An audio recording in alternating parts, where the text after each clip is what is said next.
নানা বিতর্কের মধ্য দিয়ে ২০১১ সালের ১০ মে তত্ত্বাবধায়ক সরকার ব্যবস্থার ইতি টানা হয় সংবিধানের পঞ্চদশ সংশোধনীর মাধ্যমে। আর সেই রায়টি দিয়েছিলেন তখনকার প্রধান বিচারপতি এবিএম খায়রুল হক।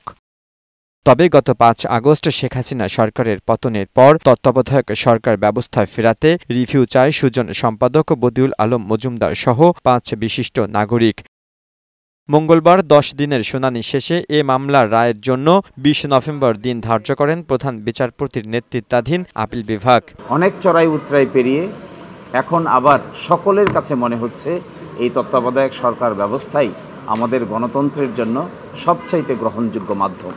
যে ৩টি গ্রাউন্ডের উপরে লিভ দিয়েছিলেন সেই ৩টি গ্রাউন্ডই আমরা আইনগতভাবে আমরা সাবস্ট্যান্সিয়েট করেছি।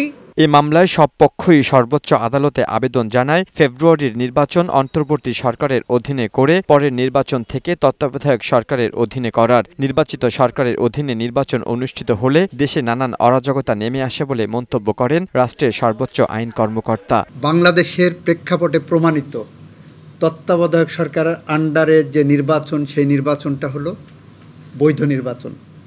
সেই নির্বাচনগুলো জনগণ তার জন আকাঙ্ক্ষা